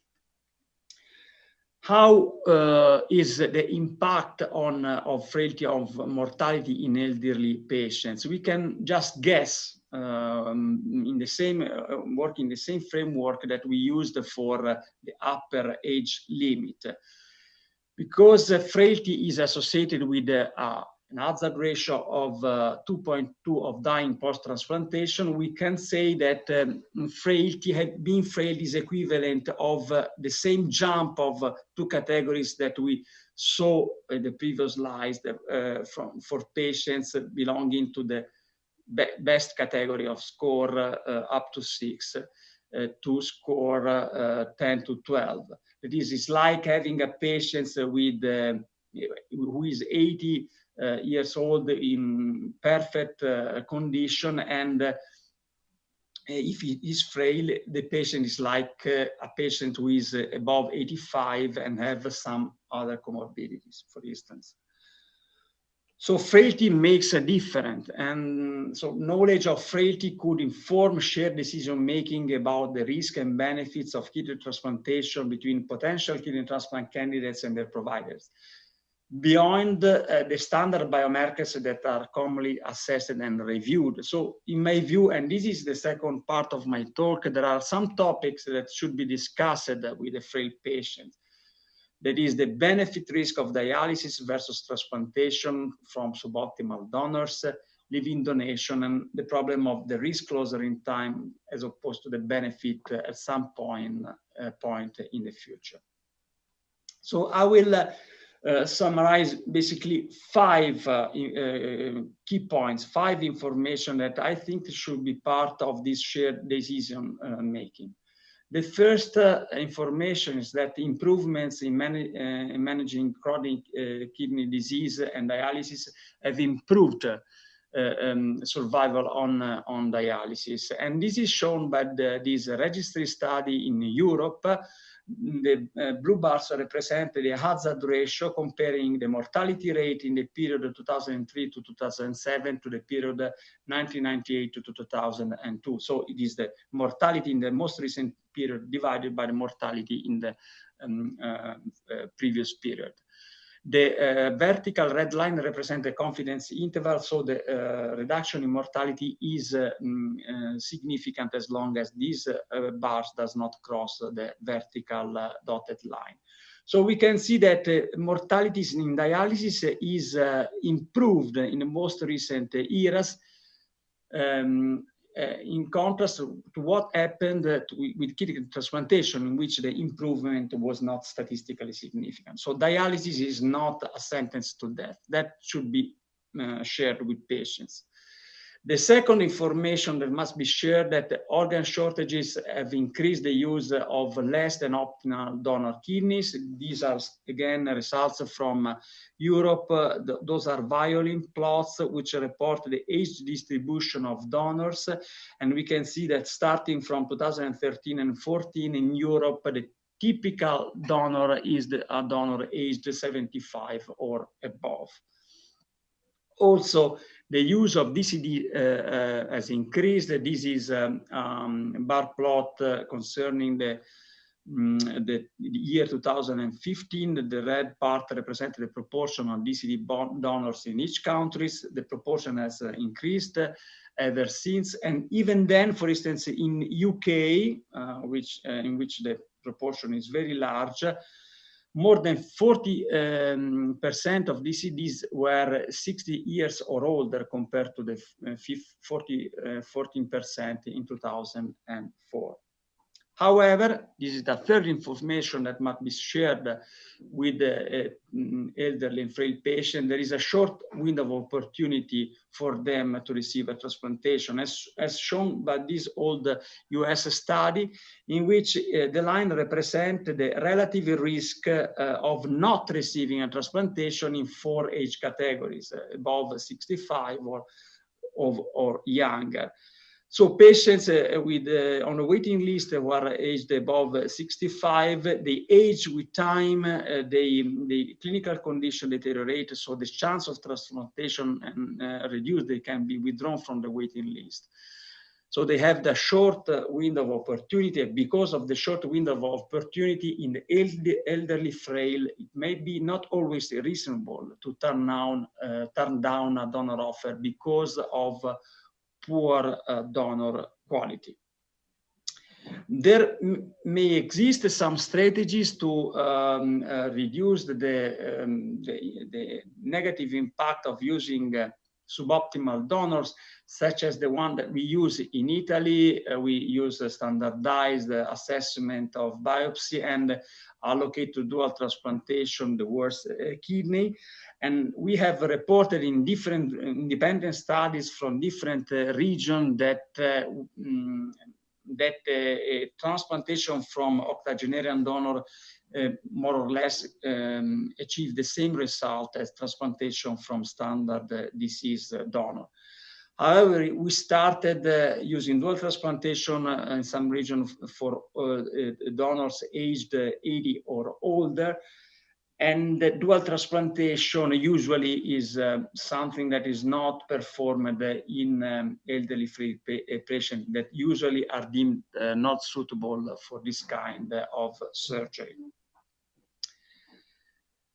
So we are left with the standard suboptimal donor. And the fourth key information that I think should be shared with patients is that the benefit of kidney transplantation in the elderly frail depends not only on how old is the recipient and how frail is he or her or she, but depends also on the interplay between the recipient's risk profile and organ quality, as shown by these US studies on recipients aged 75 or older.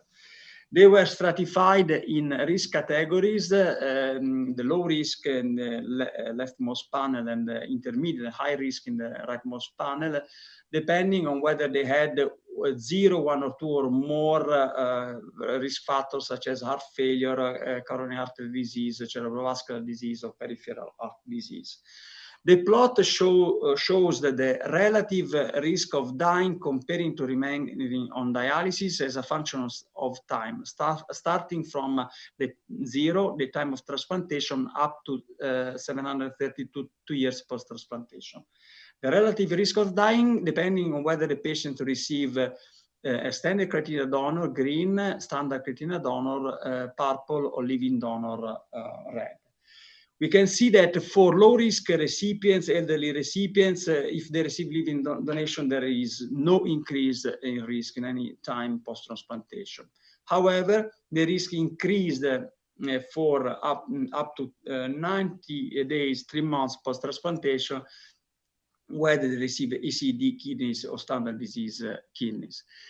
In contrast, if we look to the high-risk patients, we can see that the risk of receiving a disease donor increased much more compared to the low risk.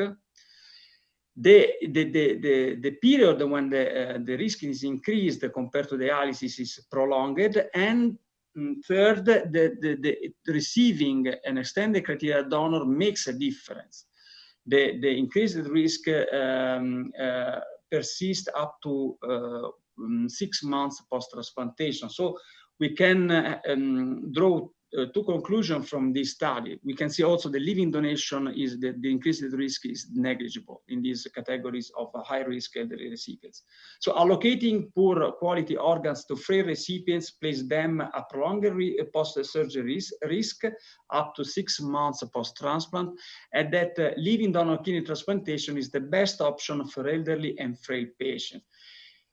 In Europe, living transplantation, these categories of patients usually is a living donation from spouses, which are usually old themselves. Do these old donors jeopardize the results of living donation in these patients? No, they don't, as shown in this study from US, in which living donors are stratified by different age. We can see that living donors with in yellow from donors of aged 70 or older have the same results of standard disease donor and much better than the extended criteria donors.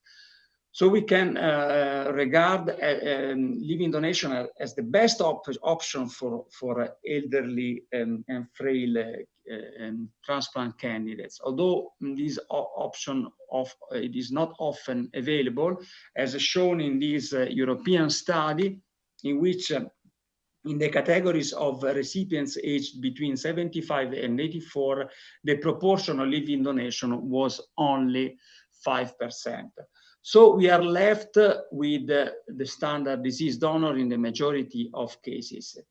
So is there any advantage nowadays that we are over dialysis when we are performing transplantation using suboptimal donor, disease donors in elderly and frail recipients? I will show 2 studies, one from the Netherlands and one from Catalonia, that answer this question. The first study is an interesting one, comes from the Netherlands. It has a peculiar analysis which try to overcome most of the biases that are inherent in the analysis of the comparison between transplantation and dialysis. They try to simulate a randomized clinical trial. The bars in the picture are the results. They represent the cumulative mortality. What they did, they calculated the cumulative mortality over the median period on dialysis, whether the patients received or not transplantation. And then they sum up the mortality, the 5-year mortality in patients who eventually received transplantation or who remained in dialysis. In the upper panel, we have the patients who did not apply to the European Senior Program and received the kidney from young donors. And in the lower panel, those who applied to the program and received the kidneys from elderly donors, either DBD or DCD kidneys. So we can see that compared to dialysis, if elderly patients received young donors, they have a large improvement in mortality, from 63 to 50%. In contrast, if dialysis patients receive, elderly patients receive an elderly kidney from an elderly donor, there is no improvement in mortality. There is no statistical inference here. However, numerically, the donors from elderly donors, DCD elderly donors, caused a numerical increase in mortality. So apparently, there is no survival advantage over remaining on dialysis from this analysis from the Netherlands. In contrast, this is a study from Catalonia, which stratified elderly patients aged 60 or above who received kidneys from 60 to 79 years old or 80 years old or above. So what they said, that they found that the on average mortality was halved on transplantation. The hazard ratio is 0.50 and 0.54. So irrespective of whether donor was probably well-selected donor was above 80 years or younger, and apparently did not depend on whether the patients were older or have cardiovascular comorbidity, or the point estimate are similar. However, this is a plot from the same study, which is the same kind of plot that we saw for the US study, that is the risk of dying relative to remaining on dialysis at each time point from time 0 transplantation, post-transplantation. So this gives me the opportunity to address the fifth and last key information that I think must be shared with the elderly and frail patients who are candidates to transplantation. The problem rests on the fact that patients usually regard death risk closer in time much more important than death risk, which will occur at some point in the future. By accepting today this marginal kidney as opposed to waiting on dialysis for the next offer, to what extent the risk of dying increases now? And how long does this excess risk last post-transplantation before the recipients reap the most benefit from transplantation? From the same study from Catalonia, you can see that this period of increased risk lasts 9 months. After 9 months, we are left with the recipients who were able to get through the risky period. But during this very early period of 9 months, we have the minority of patients who died because of transplantation. Unfortunately, you can predict which of the two groups of kidney transplant recipients the early frail transplant candidate will eventually belong to. We do not have accurate tool to predict that. Therefore, I jump to the conclusion that I think that to the question, if we have to answer to the question, are extremes of age and frailty acceptable? They should be acceptable within the limits defined by local guidelines and protocols. Once the scientific requisites have been met, the decision becomes a personal one, specific to each single case. It is the physician's duty to ensure that the patient receives all the information necessary to give his or her free and fully informed consent. And I will stop here and will be happy to take questions. Hola, buenos días a todos. En primer lugar, siento haberme conectado tarde, pero he tenido un problema técnico. Quiero agradecer a los 3 ponentes por las charlas tan interesantes que han presentado. Solo disponemos de 5 minutos para la discusión, Han llegado unas cuantas preguntas y las haremos un poco por orden de los ponentes. La primera pregunta ha ido dirigida a Mario Fernández y hace referencia a la evolución del trasplante hepático, la dirige la doctora Salcedo. Va dirigida a un trabajo que ha publicado el Grupo de Trasplante Hepático Español, en el que, con más de 100 trasplantes infectados, la incidencia en la población de trasplante hepático es superior a la de la población general, pero no observan ni que la morbilidad ni la mortalidad sea superior. Sí que parece que establecen un nexo con micofenolato y quizá yo sumarizaría esta pregunta diciendo que no todos los trasplantes lo han pasado igual. ¿Qué te parece? Claro. Efectivamente, muchas gracias por la pregunta, Francesc, y gracias, por supuesto, al comité organizador. Efectivamente, yo creo que si algo nos ha revelado la información de la que ya disponemos de grandes series multicéntricas es que el pronóstico, evidentemente, difiere mucho según el tipo de trasplante y la carga de inmunosupresión. Y efectivamente estoy al tanto de ese trabajo al que se hace referencia la pregunta. En la población trasplantada hay datos que sugieren que, si bien la incidencia puede ser superior a la de la población general no trasplantada, la gravedad puede incluso que sea menor.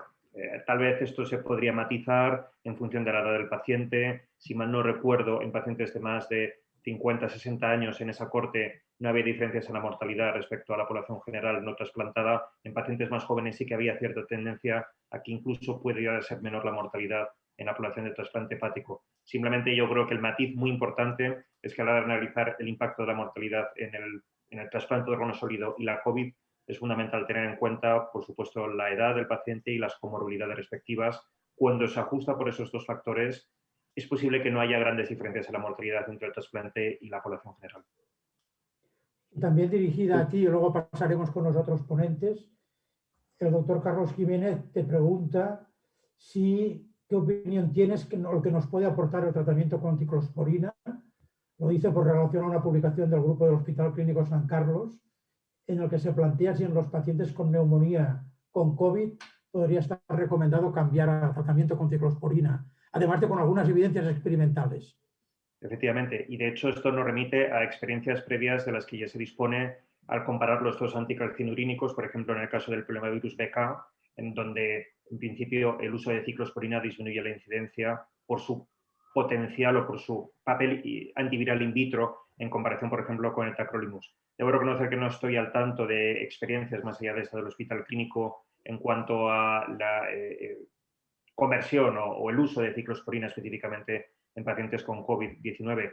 Lo cierto, y los datos de la ONT así lo acreditan y otras series similares, el manejo de la inmunodepresión dentro de la heterogeneidad en función del centro y del órgano muchas veces ha consistido en disminuir la dosis del antiproliferativo y mantener los niveles del anticalcinurínico disminuidos, pero en general mantener el anticalcinurínico. Lo que habitualmente se ha hecho ha sido suspender o reducir muy notablemente el mofetilmicofenolato.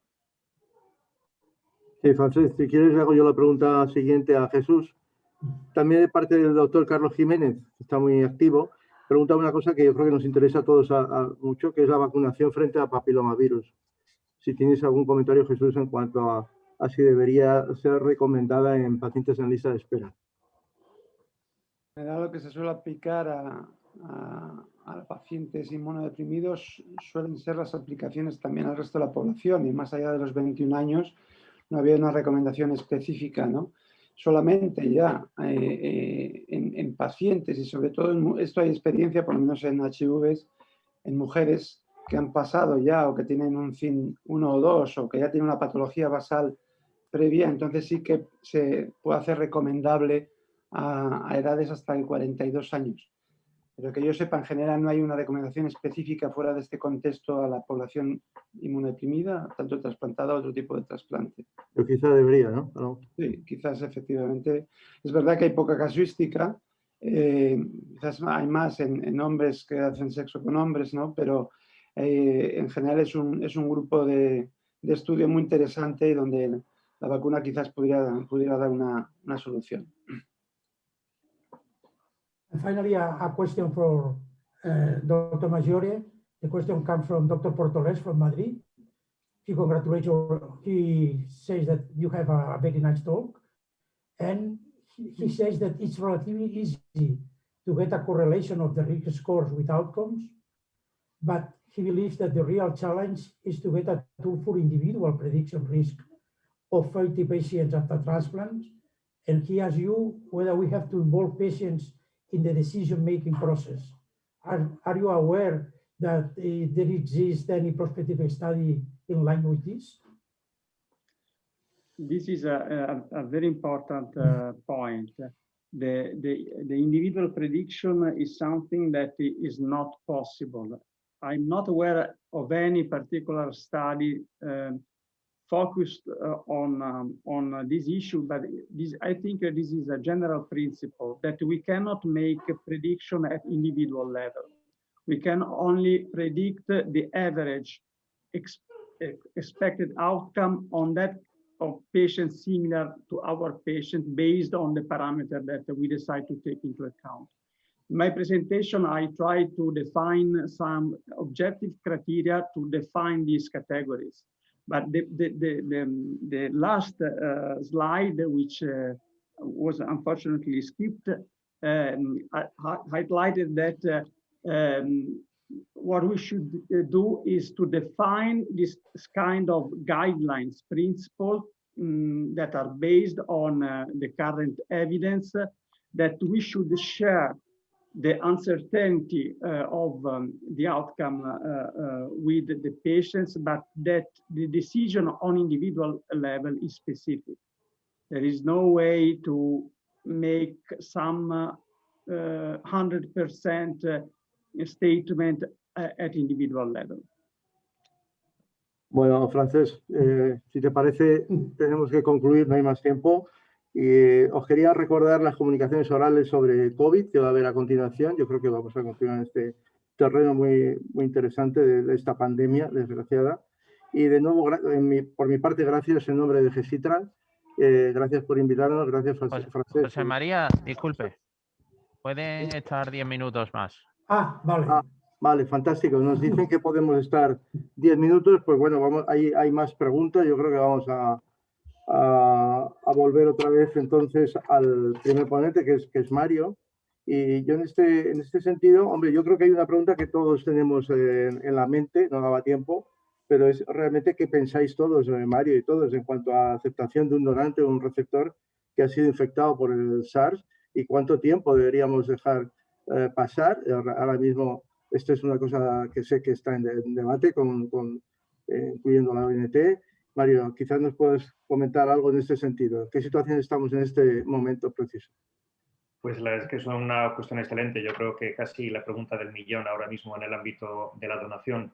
Efectivamente, las sucesivas recomendaciones de la ONT desde la primera ola de la pandemia, en mi opinión, han evolucionado desde un escenario de gran incertidumbre en la que se priorizaba absolutamente la seguridad y se intentaba disminuir al mínimo el riesgo de transmisión, hacia un escenario en el que, en base a la experiencia acumulada durante todos estos meses, se está abriendo, digámoslo así, la puerta a aceptar, por una parte, donantes que han tenido una COVID previa e incluso abriendo la puerta a la posibilidad de que esa aceptación incluya donantes que tengan o que sigan teniendo una PCR, una técnica molecular positiva en el momento potencial de la donación. En ese sentido, acaba de ser publicado en el American Journal of Transplantation el que hasta donde sé es el único caso documentado razonablemente de transmisión a través del donante. Cabe señalar que fue en un donante con una COVID y un trasplante pulmonar. El órgano a través del cual se ha transmitido la infección fue el pulmón. Básicamente un donante en el cual el despistaje se realizó exclusivamente a través de un frotis nasofaringeo, pero no se obtuvo una muestra de tracto respiratorio bajo para realizar una PCR para SARS-CoV-2. Yo creo que pone de manifiesto la importancia de implementar un despistaje de la infección activa, siempre basándonos en función del tipo del injerto. El riesgo nunca va a ser igual de transmisión en un trasplante pulmonar respecto a un trasplante abdominal. El riesgo va a depender del tiempo transcurrido desde la infección en el donante y de que tenga o no tenga la PCR positiva. Pero yo creo que ya empezamos a tener lo suficiente conocimiento en población general como para empezar a aceptar la donación, incluso con una PCR positiva, siempre y cuando se den otros aspectos protectores, digámoslo así, como el tiempo transcurrido desde la infección, el hecho de que el donante sea asintomático, incluso la serología positiva del donante y eventualmente el uso del CT, el umbral, el ciclo umbral, a la hora de intentar estimar la carga viral. Yo creo que es un campo de permanente actualización, pero en el que si no vamos avanzando, nunca vamos a tener evidencia suficiente. Si nos quedáramos como en marzo en el criterio de máxima restricción y de no trasplantar ningún donante que haya tenido COVID, por una parte perderíamos muchísimos órganos y muchas posibilidades de trasplante y nunca llegaríamos a acumular la suficiente evidencia o experiencia clínica como para poder ir adelante en el proceso. Con lo cual yo creo que es un campo en el que es fundamental la monitorización, el tener buenos registros multicéntricos que se comuniquen todos los casos de donación exitosa y, ya digo, a través de la UNT y con el concurso de múltiples sociedades científicas, pues se está intentando ir avanzando en ese sentido en el tipo de recomendaciones. Don José, ya bueno saber qué hacen otros países. No sé, Francés, si te parece, para preguntarle al doctor Mayori cuál es la política en Italia. What is the policy in Italia with donor recipients who have passed their COVID infection? The policy, what kind of policy you mean? For the donors and for the recipients. The policy is that we have to perform in the donor the bronchial deep sample for COVID, for SARS-CoV-2 virus, such as bronchoalveolar lavage or bronchoaspirate. The nasopharyngeal swab is not enough for the donor to be suitable, and then that basically it. There is an ongoing project to use COVID positive donors in COVID positive recipients who have a life-threatening condition because of COVID, but this is something that is basically regard other kind of solid organ transplantation so far, but it is something that is ongoing. Because for other infections we have treatment, like for hepatitis C virus. Yes. But for COVID infection we have not any treatment. Yes. Perdona, ¿os puedo hacer una preguntita? Sí. En relación con este tema, ¿no creéis que la prolongación de eliminación de COVID a nivel intestinal, más que en otros órganos, incluso podría limitar sí que en el trasplante intestinal este tipo de donaciones? Mario, ¿qué opinas? De acuerdo.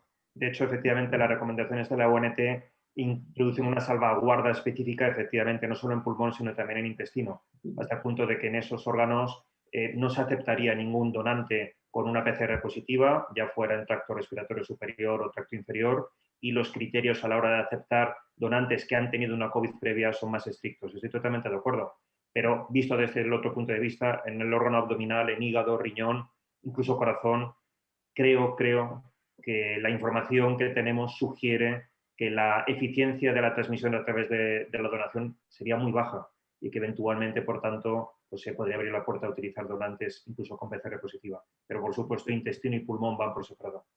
Yo tenía la importancia de acercar las unidades en sangre. Si me permites, una pregunta para Jesús también. Estamos todos años y años hablando del virus de Epstein-Barr y en el paciente hematológico sí que hay un seguimiento, ¿no?, de la anemia del virus, pero al final no tenemos muy claro qué hacemos con los trasplantes de órganos sólidos, hasta qué punto es necesario hacer un seguimiento de viremia para virus de Epstein-Barr y si es positiva esta, ¿qué se debería hacer? ¿En qué casos ahora que tenemos PET más fácil de disponer de ellos? A lo mejor te parece que a un paciente que tiene una viremia mantenida se le debe hacer ya obligatoriamente un PET, hay que ponerle rituximab a todos. ¿Cómo ves esto? Esto es un problema del día a día. Los expertos vosotros, ¿no?, en estas recomendaciones. Yo creo, lo primero es, y hablo honestamente, lo primero que tenemos que tener disponible en los centros es de tener la carga viral a Epstein-Barr. Nosotros tenemos la posibilidad de hacerla cualitativa dentro de una PCR multiplex a otros virus, herpes, y no la tenemos en nuestro centro, la tenemos que enviar fuera. Entonces, que hemos hecho una demanda para que la incorporarla. Bueno, no podemos monitorizar algo si no tenemos la herramienta, ¿no? ¿Habéis llegado a demandar? Hemos demandado. Entonces, la primera es esto, que creo que afecta a muchos centros, ¿no?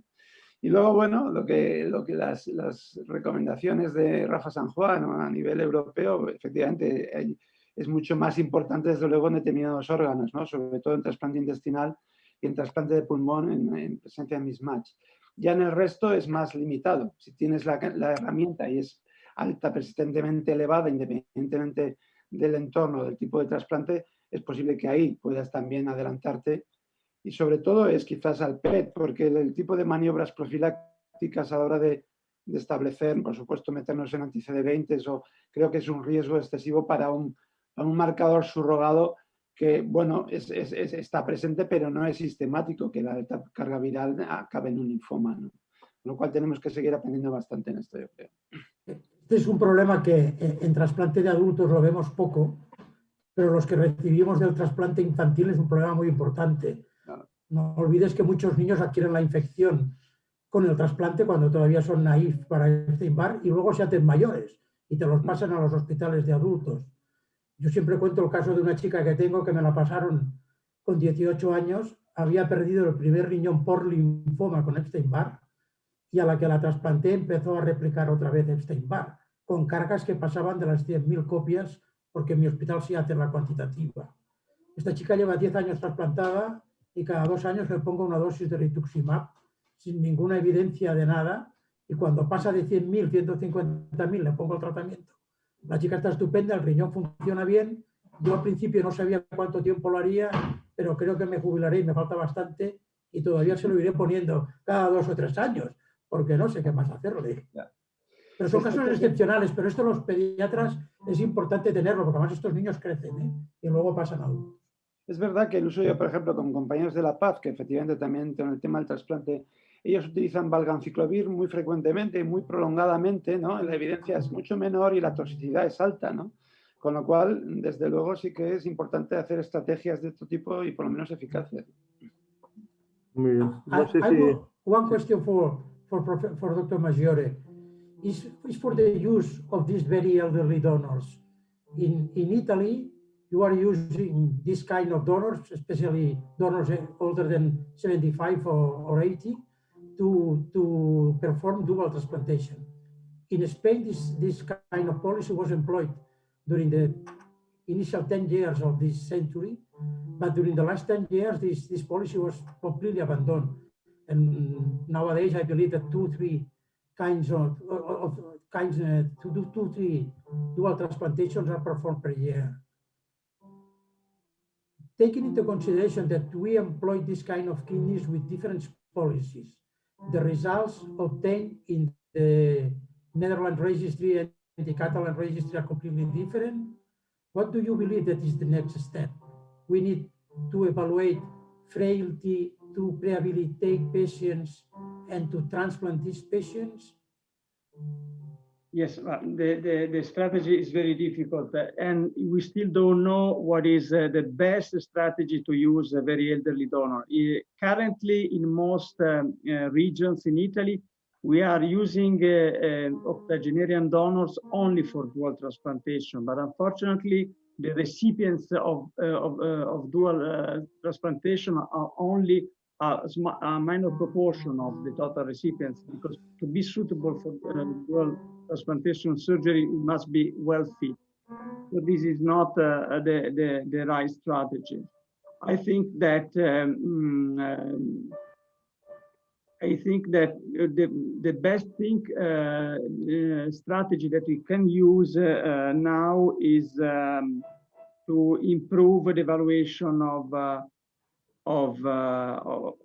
the donor with the best tool that we have, that in our hands work better, and then to try to identify patients who are too frail to withstand the complication after surgery, and that is not difficult. But I think this is something that we must improve in every center, and we must get acquainted with this kind of tool, because not every patient is aware of the fact that if things go wrong, then transplantation in elderly and frail patients is going to be a nightmare.